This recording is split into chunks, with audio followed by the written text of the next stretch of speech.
Mari Bapak Ibu Saudara, kita jumpa lagi dalam ibadah.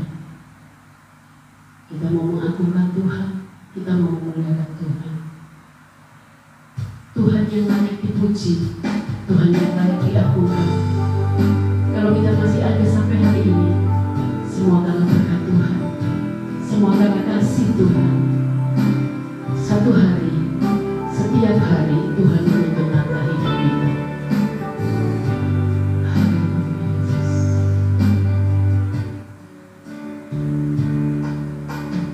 Satu hari lagi Kau menuntun langkahku, dengan tangan kasih-Mu Kau pegang tanganku Bapa.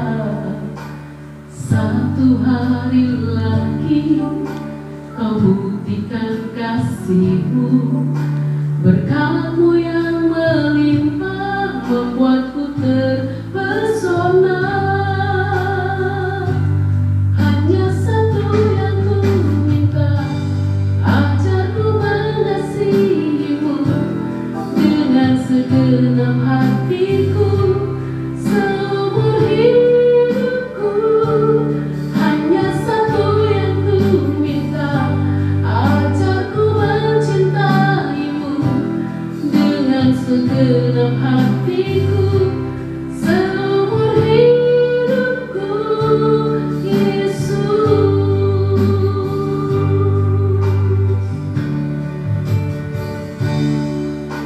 Satu hari lagi Kau menuntun langkahku, dengan tangan kasih-Mu Kau pegang tanganku Bapa.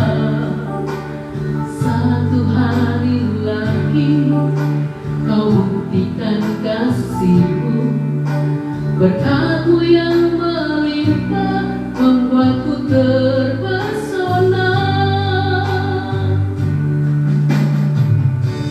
Hanya satu yang ku minta, ajarku mengasihi-Mu dengan segenap hatiku seumur hidupku. Hanya satu yang ku minta, ajarku mencintai-Mu dengan segenap hatiku seumur hidupku. Hanya satu yang ku minta, ajarku mengasihi-Mu dengan segenap hatiku seumur hidupku. Hanya satu yang ku minta, ajarku mencintai-Mu dengan segenap hatiku seumur hidupku, Yesus. Seumur hidupku, Yesus.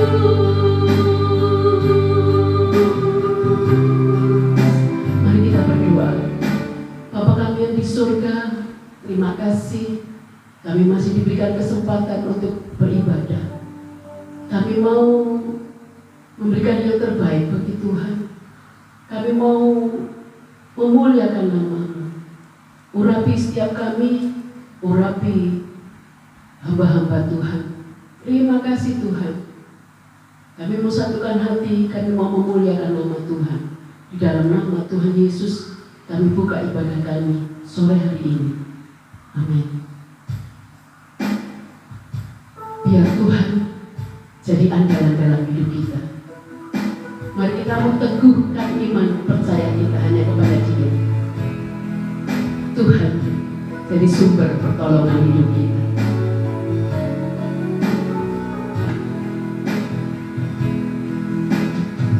Oh Tuhan, jadi andalanku. Hanya Kau Tuhan yang ku percaya. Di saat aku sudah tak mampu, hanya Yesus sanggup melakukannya.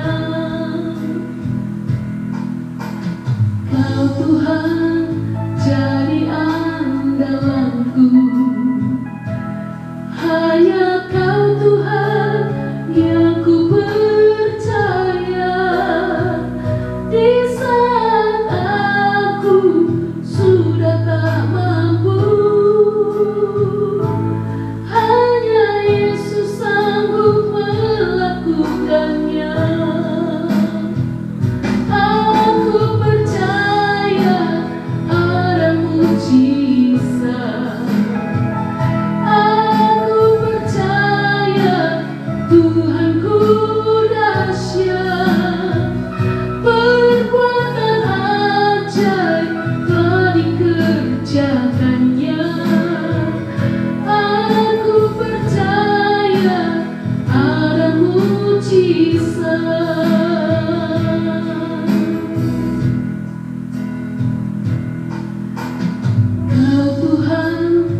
jadi andalanku.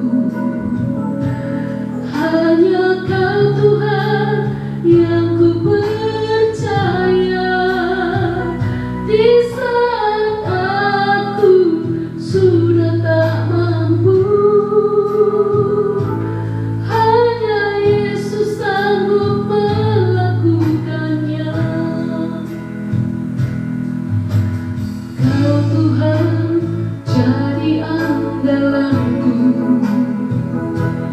Hanya Kau Tuhan yang ku percaya. Di saat aku sudah tak mampu, hanya Yesus sanggup melakukannya. Aku percaya ada mujizat. Aku percaya Tuhanku dahsyat. Perbuatan ajaib telah dikerjakannya. Aku percaya ada mujizat. Aku percaya ada mujizat. Aku percaya Tuhanku dahsyat. Perbuatan ajaib telah dikerjakannya. Aku percaya ada mujizat. Aku percaya ada mujizat. Aku percaya ada mujizat.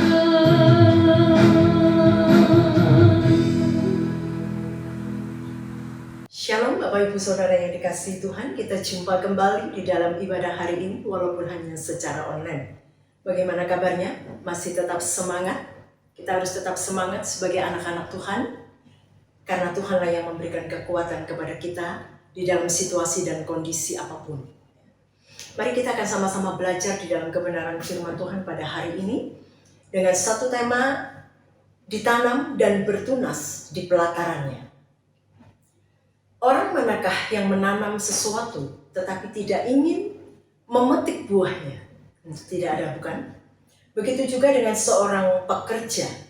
Orang manakah yang mau bekerja tanpa mengharapkan upahnya? Tentu tidak ada. Tuhan pun sama. Tuhan menanam orang benar adalah untuk melihat buah di dalam kehidupan orang benar itu sendiri. Nah, Alkitab melukiskan bahwa orang benar itu adalah tanaman Allah yang akan menghasilkan sesuatu yang berguna untuk maksud dan tujuan daripada Allah sendiri. Kita akan baca di dalam Mazmur 92 ayat yang ke-13 sampai 16 kalau nanti waktunya sampai ya. Oke. Kita baca di dalam Mazmur 92 ayat yang ke-13. Orang benar akan bertunas seperti pohon korma, akan tumbuh subur seperti pohon aras di Libanon. Kenapa Tuhan memakai contoh pohon korma dan pohon aras untuk orang benar? Pasti ada sesuatu yang unik, karena Tuhan itu tidak pernah salah kalau memberikan contoh. Kita tahu bahwa pohon korma itu tumbuh di padang pasir. Dan setiap ada pohon korma di situ, maka selalu ada sumber air di situ. Sumber mata air di situ. Itu sebabnya yang membuat Israel itu sangat senang sekali ketika dia melihat ada pohon korma, gitu ya. Nah, yang dimaksudkan Tuhan di sini adalah, apakah orang lain juga senang melihat kita sebagai orang benar? Ada orang berkata, tidak semua orang benar itu disukai orang. Ya, itu pengecualian. Yang tidak suka sama orang benar, ya sudah pasti orang-orang yang tidak benar, begitu ya. Karena tidak sejalan dan tidak sepikiran, gitu ya. arahnya sudah berlawanan arah begitu. Jadi ada pengecualian di situ ya.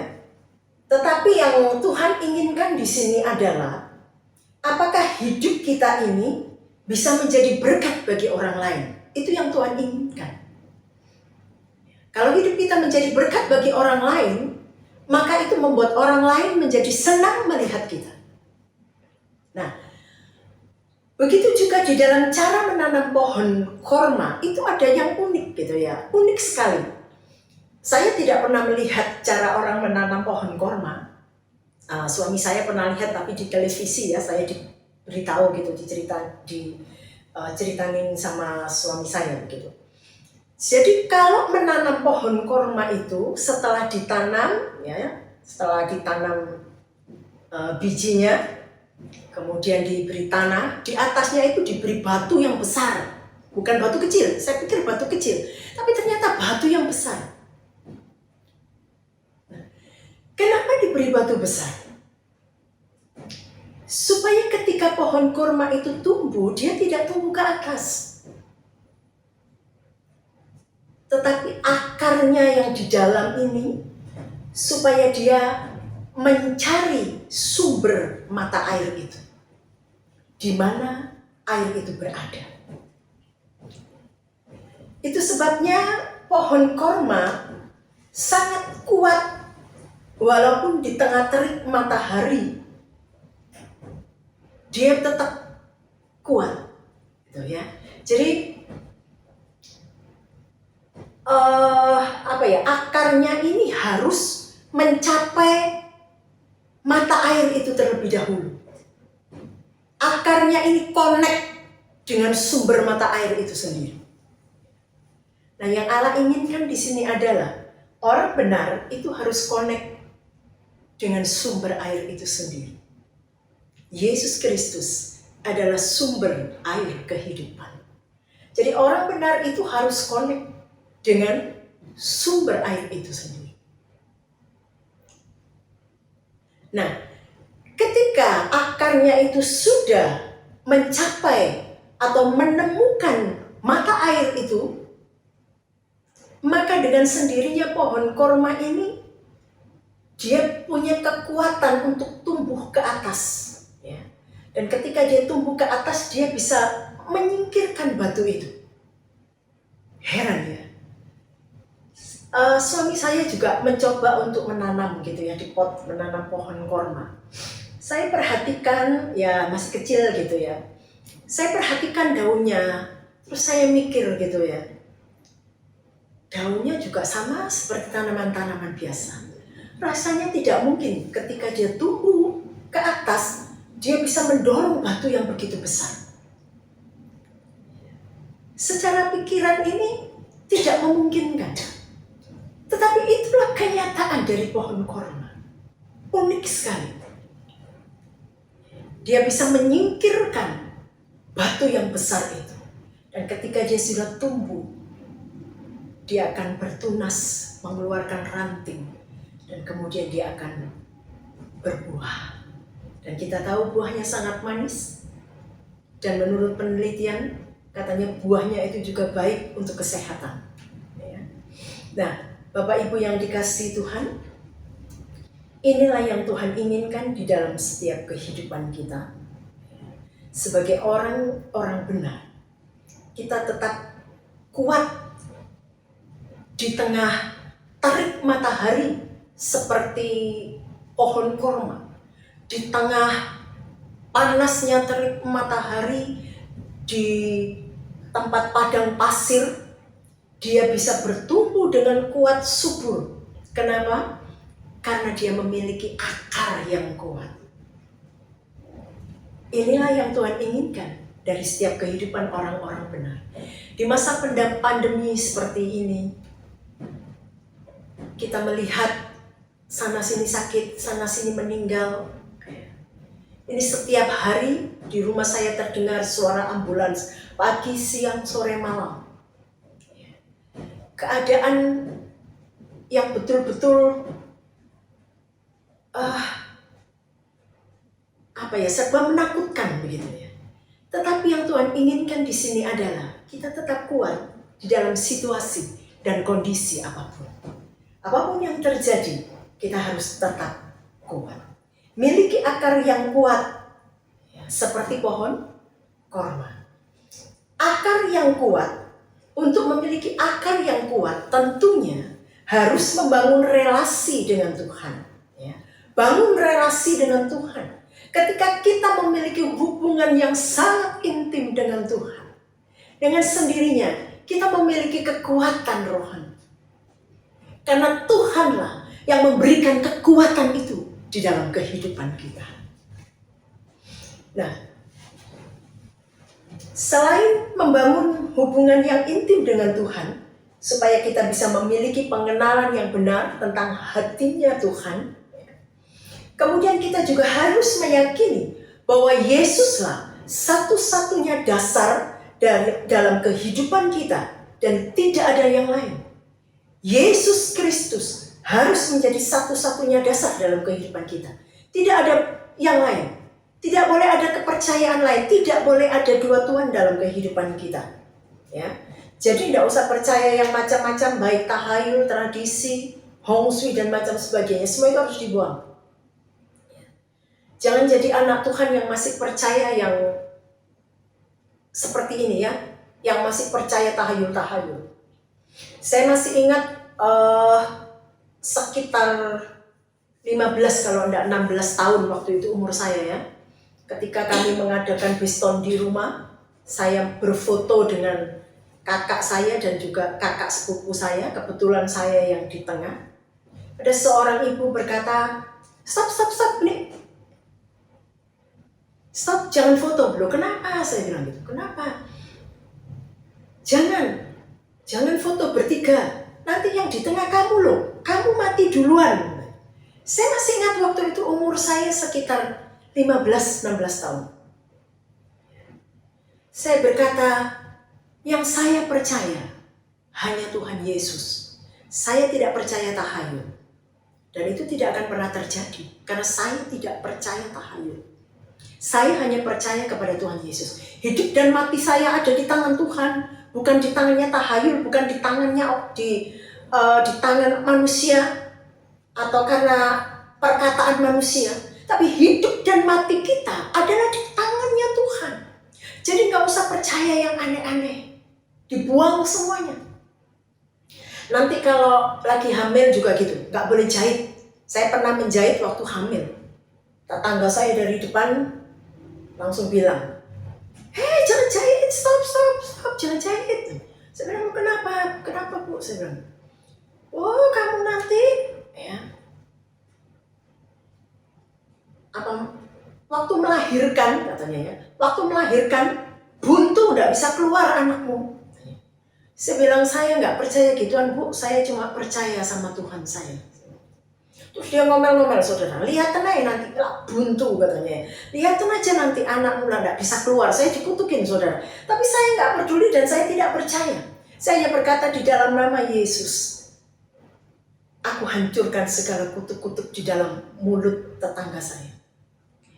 Dan saya hanya percaya kepada Tuhan Yesus. Saya melahirkan dengan mudah dan gampang. Tidak perlu lama-lama. Lahir normal, tidak buntu. Kenapa? Karena yang saya percaya adalah Yesus Kristus Tuhan saya dan bukan tahayul. Saya tidak percaya yang gitu-gituan. Karena saya hanya mempercayai Yesus Tuhan saya. Tuhan yang memberikan kasih-Nya. Tuhan yang mengasihi hidup saya. Itu yang saya percayai. Nah, Bapak Ibu yang dikasihi Tuhan, tetaplah kuat dan tampil sebagai juara yang menang atas masalah kita. Dan kita dapat menyingkirkan batu-batu penghalang tersebut. Lakukanlah apa yang menjadi bagian kita. Maka Tuhan yang akan menyempurnakan pekerjaan kita. Ya. Jadi tidak usah takut, khawatir dengan perkataan macam-macam atau tahayul-tahayul, itu semua dibuang dari kehidupan kita. Percaya Yesus saja dalam kehidupan kita. Tidak ada yang lain, ya, tidak perlu yang lain. Tidak perlu percaya yang lain. Yesus saja yang perlu kita percayai. Nah, pohon kurma ini juga menjadi lambang dari pertumbuhan yang baik. Juga menjadi lambang dari kecantikan. Cantik secara batin ya. Juga menjadi lambang dari kelurusan. Itu sebabnya Tuhan memakai contoh dari pohon korma. Pohon korma juga merupakan lambang dari kemenangan dan kegembiraan. Ketika Yesus memasuki Yerusalem, orang-orang menyambutnya dengan daun palem atau daun korma. Nah, sekarang kita akan belajar tentang pohon aras Libanon. Apa yang unik dari pohon aras Libanon sebenarnya ya? Pohon aras di Libanon ini kayunya itu sangat keras dan tahan lama. Saya masih ingat ketika mami mertua saya bangun rumah, saya melihat kayunya itu begitu bagus sekali, begitu kuat gitu ya. Terus saya tanya, wah kayu apa ini nih sebenarnya? Terus mami saya bilang, oh ini kayu balau. Memang agak mahal tapi kayunya kuat karena mami sudah tua.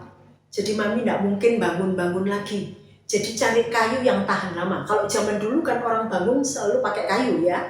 Kalau sekarang sudah pakai galvalum karena sudah banyak rayap begitu ya.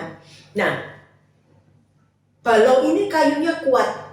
Ketika saya melihat kayu balau itu wah bagus sekali karena saya biasanya melihat kayu apa itu meranti apa miranti itu ya.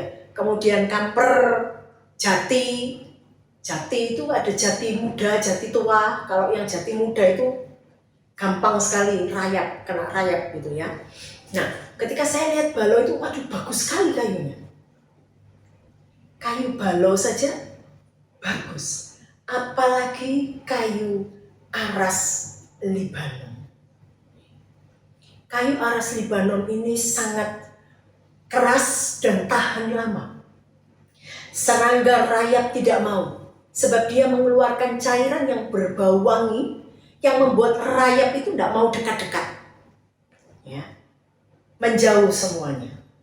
Nah, Bapak Ibu sekalian yang dikasihi Tuhan, pohon aras Libanon kuat kokoh, tidak lapuk ditelan usia, kuat di tengah badai, cuaca apapun. Korma kuat di tengah terik panas matahari. Aras Libanon kuat di tengah badai dan di tengah cuaca apapun. Orang benar memiliki kekuatan yang membuatnya bertahan di dalam kehidupan yang sulit ini. Penuh dengan tekanan dan problema yang membuatnya berbeda dengan orang lain. Ya. Karena memiliki mental yang kuat, hati yang kuat, seperti pohon korma dan juga seperti pohon aras Libanon. Kita tahu bahwa pohon aras Libanon ini juga dipakai untuk bait suci yang didirikan oleh Salomo. Ya. Kalau Bapak Ibu mau baca di dalam 1 Raja-Raja itu, sana ada ya. 1 Raja-Raja pasal 5 itu bisa dibaca di sana. Bahwa bait suci yang didirikan Salomo itu kayunya menggunakan kayu aras. Begitu juga dengan bait Allah sesudah pembuangan dari Babel. Ketika bangsa Israel kembali ke Yerusalem dan Yehuda, itu bisa dibaca di dalam Esra. Itu kayunya juga menggunakan pohon aras. Nah, orang benar akan dipakai dan berguna di dalam pekerjaan Tuhan. Di dalam pelayanan. 1 Petrus pasal 2 ayat 5. Kita melihat bahwa pohon aras ini juga sangat tinggi sekali. Tingginya bisa mencapai sampai 37 meter, 40 meter. Ya, tinggi sekali. Kita tahu bahwa di dalam dunia ini segala sesuatu yang tinggi itu pasti menarik perhatian manusia, bukan? Tahun 2000, Indonesia dihebohkan dengan seorang bocah yang bernama Suparwono. Di usia remaja yang masih 15 tahun, dia memiliki tinggi sekitar 2,25 meter. Ya, dan waktu itu cukup heboh. Jadi sesuatu yang tinggi-tinggi itu sangat menarik perhatian. Raja Saul, Raja Israel yang pertama juga memiliki perawakan yang tinggi sehingga menarik perhatian orang lain. Kita juga melihat pohon kelapa di pantai yang tinggi sangat menarik perhatian orang lain. Apalagi pohon aras Libanon yang tingginya sampai mencapai 40 meter. Pasti menarik perhatian orang. Nah, Bapak Ibu yang dikasihi Tuhan, begitu pula kehidupan orang benar. Pasti menarik perhatian dunia. Kehidupan orang benar itu menarik sekali perhatian dunia. Kenapa? Karena orang benar itu berbeda dengan kehidupan orang dunia yang tidak takut akan Allah, yang Tuhan inginkan. Sudahkah hidup kita berbeda dari orang dunia yang tidak takut Tuhan? Sudahkah kita berbeda dengan kehidupan orang-orang fasik? Ini yang Tuhan inginkan dari kehidupan orang benar. Roma 12 ayat 1-2 berkata, jangan pernah serupa dengan dunia ini. Jadilah orang benar, jadilah kudus, dan berkenan kepada Allah. Ini yang harus dimiliki dalam kehidupan orang benar. Menjadi kudus dan hidup berkenan kepada Allah. Mari kita baca ayat selanjutnya, ayat yang ke-14 sebagai ayat tema pada hari ini. Mereka yang ditanam di bait Tuhan akan bertunas di pelataran Allah kita. Orang yang ditanam di bait Tuhan akan bertunas di pelataran Allah. Di awal saya sudah katakan bahwa orang benar itu adalah tanaman Allah. Mari kita melihat tentang orang benar yang dimaksud oleh Allah di sini. Siapakah orang benar itu? Orang benar yang pertama adalah orang yang telah menerima pengampunan. Orang yang sudah ditebus oleh darah Kristus. Kemudian hidup lahir baru. Hidup di dalam pertobatan. Itu orang benar. Jadi dengan demikian kita ini betul-betul dipandang cantik, dipandang lurus, ya, dan memiliki pertumbuhan rohani yang baik. Nah, seperti itu yang Tuhan inginkan di dalam setiap kehidupan orang benar. Sehingga kehidupan kita juga mempengaruhi kehidupan orang-orang di sekitar kita. Jadi hidup kita ini harus betul-betul berdampak untuk mempengaruhi orang-orang di sekitar kita, menjadikan orang-orang di sekitar kita menjadi orang-orang benar. Jadi kita harus memberikan contoh dan teladan. Hidupnya terus memuliakan Allah dan terus bertumbuh dengan baik di dalam firman, doa, dan juga iman. Roma pasal 1 ayat 16-17 kita tidak usah baca, nanti tidak cukup waktu. Kalau Bapak Ibu mau baca di rumah, silakan. Roma 1, 16 dan 17. Sehingga orang melihat perubahan di dalam setiap kehidupan orang benar, dan orang lain menjadi tertarik dan percaya kepada Tuhan. Nah, yang kedua, tentang orang benar. Tadi yang pertama orang benar apa? Orang yang sudah ditebus oleh darah Kristus, lahir baru, hidup dalam pertobatan. Yang kedua, hidup takut akan Allah dan tetap kuat di dalam menjalani hidup sehingga mengalami kemenangan dan kegembiraan. Ya, seperti pohon korma, seperti daun lambang dari daun korma tadi. Ya. Sekali lagi, hidup takut akan Allah dan tetap kuat mengalami ujian hidup sehingga mengalami kemenangan dan kegembiraan karena Allah telah membuktikan kekuatannya. Lebih dari pemenang. Firman Tuhan berkata, kita ini lebih dari pemenang. Roma 8 ayat 37. Setiap orang benar adalah orang-orang yang lebih dari pemenang. Bapak Ibu, di dalam bahasa Yunani itu disebut pemenang, itu disebut Nikon, ya. Itu artinya kasih karunia yang diterima seseorang melalui iman kepada Yesus Kristus, telah mengalami kelahiran kembali atau regenerasi, dan tinggal tetap di dalam kemenangan atas dosa, atas dunia, dan atas iblis. Jadi kemenangan yang dimaksud di sini, lebih dari pemenang di sini, adalah menang atas dosa, menang atas dunia, menang atas iblis. Ya. Nah, Roma juga berkata bahwa para pemenang adalah orang-orang yang menolak untuk berkompromi dengan dunia dan kefasikan. Jadi seorang pemenang itu tidak mau kompromi dengan kefasikan, tidak mau berkompromi dengan dosa. Itu orang yang menang. Kemudian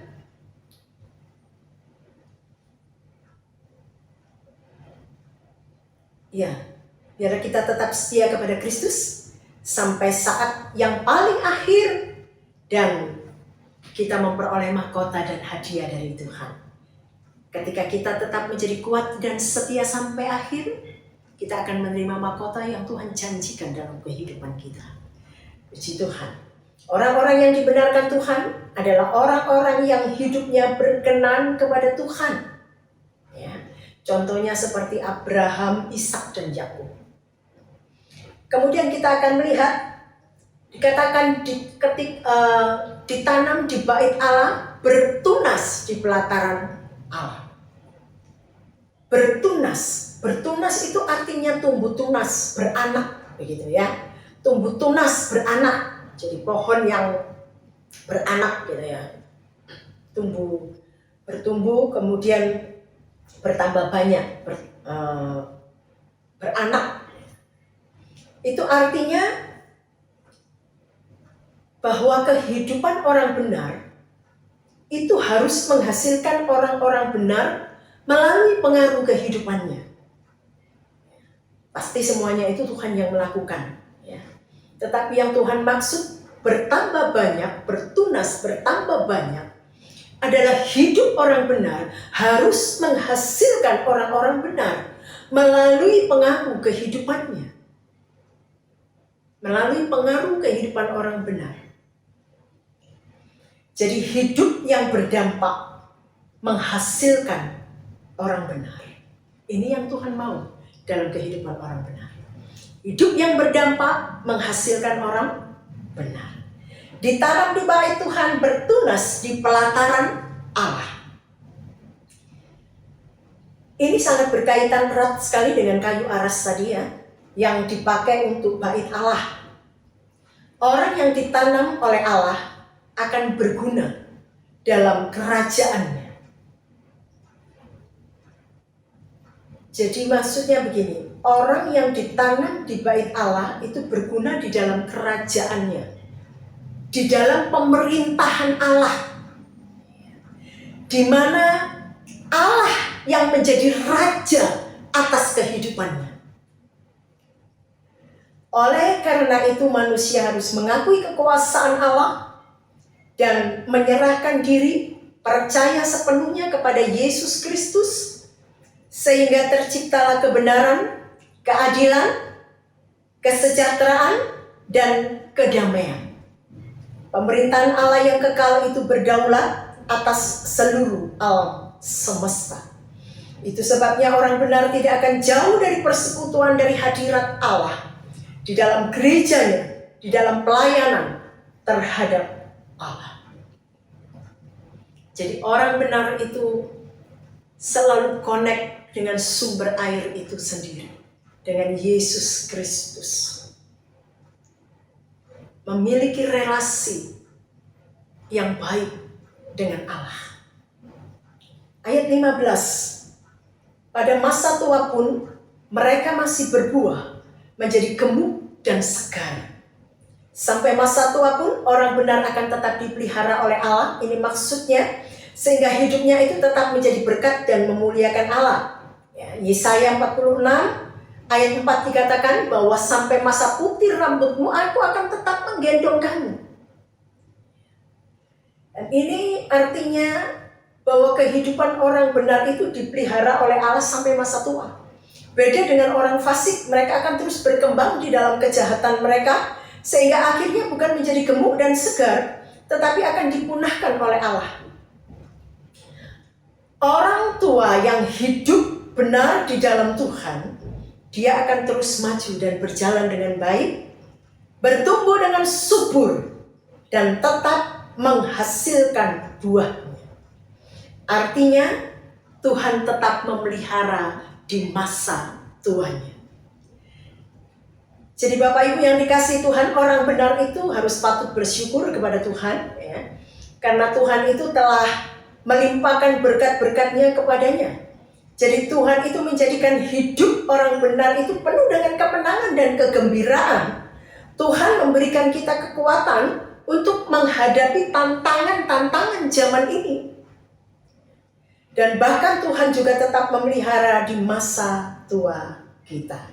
Dan hal itu diumpamakan pada masa tua pun masih berbuah dan menjadi gemuk dan segar. Jadi patut bersyukur, ya. Orang benar itu patut bersyukur sebab sampai masa tua Tuhan tetap menjamin kehidupan orang benar. Ayat yang terakhir, ayat 16. Untuk memberitakan bahwa Tuhan itu benar, bahwa Ia gunung batuku dan tidak ada kecurangan padanya. Tujuan dari kehidupan orang benar adalah untuk apa? Memberitakan bahwa Tuhan itu benar. Jadi ketika Tuhan menanam kita di dalam bait-Nya supaya kita bertunas di dalam pelataran, supaya kita benar-benar berguna di dalam kerajaan. Untuk apa? Untuk memberitakan bahwa Tuhan itu benar. Dia adalah Allah yang membenci dosa, ya, benci kefasikan, sehingga orang benar yang dikasihi oleh Allah diistimewakan dan dipelihara oleh Tuhan. Ya. Yang kedua, selain untuk memberitakan bahwa Tuhan itu benar, Tuhan itu benci dosa, kita juga, orang benar juga harus memberitakan bahwa Tuhan itu adalah gunung batu, tempat perlindungan. Kenapa? Karena Allah itu berkuasa di tempat yang maha tinggi. Jadi orang benar harus kuat menghadapi badai kehidupan. Karena orang benar akan hidup melayani dan menjadi saksi untuk memuliakan Allah. Bagaimana? Apakah kehidupan kita menjadi saksi? Itu sebabnya kita harus tetap kuat dalam situasi dan kondisi apapun. Kalau kita rapuh, kita tidak mungkin bisa menjadi saksi untuk memberitakan bahwa Tuhan itu benar. Untuk memberitakan kepada orang lain bahwa Allah itu adalah gunung batu tempat perlindungan kita. Mari Bapak Ibu yang dikasihi Tuhan, melalui firman Tuhan pada hari ini, kita mau belajar untuk tetap menjadi kuat di dalam situasi apapun. Kita tahu bahwa hidup dan mati kita ada di tangan Tuhan, bukan di tangan siapapun. Kalau sudah waktunya mati ya kita mati, kalau belum waktunya mati ya nggak mati. Ya, tidak perlu ditakuti, tetap kuat, mengucap syukur di dalam segala perkara. Tetap mengucap syukur di dalam segala hal di dalam kehidupan ini. Apapun yang terjadi dalam hidup kita, mari kita belajar untuk selalu mengucap syukur dan tetap kuat di dalam Dia dan memiliki relasi dengan Allah. Hubungan yang sangat indah, yang intim dengan Allah, sehingga kita bisa mengenal hatinya, kita bisa mengenal pikiran Allah, sehingga kita tahu apa yang menjadi kehendak Tuhan di dalam kehidupan kita. Bapak Ibu Saudara yang dikasihi Tuhan, rindukah kita dipakai sebagai orang benar oleh Allah? Izinkan Tuhan untuk memproses dan membentuk kita menjadi kuat, menjadi tangguh, agar Dia membuat hidup kita menjadi hidup yang berarti. Amin. Firman Tuhan. Bapak Ibu, mari kita bersatu hati berdoa untuk kebenaran firman Tuhan yang kita dengar sore hari ini. Bapa di surga, kami bersyukur kalau sore hari ini kami masih boleh menerima pengajaran tentang kebenaran firman Tuhan.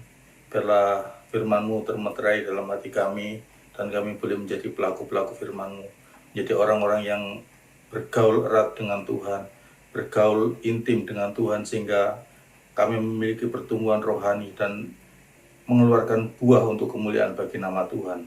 Biarlah Tuhan dan buah yang kami hasilkan itu tetap adanya untuk hormat kemuliaan bagi nama Tuhan. Berkati hamba-Mu yang sudah menyampaikan kebenaran firman-Mu, kiranya Tuhan memberkati dalam pelayanan, dalam keluarganya, dalam segala usaha yang dikerjakannya. Biarlah hamba-Mu ini boleh menikmati kebaikan dan kemurahan Tuhan senantiasa dalam hidupnya, sehingga hidupnya boleh menjadi berkat. Terima kasih ya Bapa. Terima kasih, kami juga sehati berdoa untuk jemaat-Mu GBPS Anugerah Mulia, khususnya bagi mereka yang sedang terbaring lemah. Kami teringat Pak Kornel, Pak Odi, Bu Yeni, Bu Maria, dan yang tidak dapat kami sebutkan satu persatu namanya Tuhan. Kiranya Tuhan melawat mereka, Tuhan menjamah dan memulihkan kesehatan mereka, sehingga mereka beroleh kesembuhan yang sempurna, beroleh pemulihan yang sempurna, sehingga nama Tuhan dipermuliakan dalam hidup mereka. Terima kasih ya Bapak, pakai sarana yang dipakai untuk pengobatan, Tuhan memberkati, sehingga mereka boleh mendapatkan pemulihan dengan segera. Terima kasih juga Tuhan untuk pergumulan jemaat-Mu yang lain, kami serahkan ke dalam tangan Tuhan, apapun yang menjadi pergumulan mereka, baik ekonomi, pekerjaan, ataupun pergumulan rumah tangga mereka. Kiranya Tuhan menolong mereka, Tuhan yang menjadi satu-satunya sumber pertolongan buat mereka. Terima kasih ya Bapak, terima kasih. Tidak lupa Tuhan, kami juga berdoa untuk bangsa dan negara ini yang sedang berjuang menangani pandemi yang semakin marak lagi ya Bapak. Kiranya Tuhan tolong, Tuhan berikan hikmat kepada para pemimpin bangsa kami, mulai dari pusat hingga ke daerah. Biarlah mereka boleh bersinergi, bersatu hati untuk menyelesaikan pandemi ini ya Bapak. Tuhan tolong berikan hikmat, dan juga Tuhan berikan pengertian kepada masyarakat, sehingga kami masyarakat Tuhan menjadi orang-orang yang taat untuk apa yang sudah ditentukan oleh pemerintah, supaya kami juga taat untuk menjalankan prokes ya Bapak. Terima kasih ya Bapak, kami bersyukur dalam nama Tuhan Yesus Kristus. Sebentar lagi kami akan berpisah satu sama lain. Sebelum kami berpisah, kiranya penyertaan Tuhan tetap menyertai kami. Bapak Ibu Saudara yang dikasihi Tuhan, sebelum kita pulang, mari kita angkat tangan dan hati kita terima berkat Tuhan. Kiranya berkat dan perlindungan dari Allah Bapa, hikmat dan kasih karunia dari anaknya yang tunggal, penghiburan, damai sejahtera, dan perkenanan dari Allah Roh Kudus akan senantiasa menyertai kehidupan kita, mulai saat ini sampai selama-lamanya. Kita terima berkat ini di dalam nama Tuhan Yesus Kristus, yang diberkati sama-sama katakan amin. Selamat sore, Tuhan Yesus memberkati. Sampai jumpa pada ibadah online minggu depan.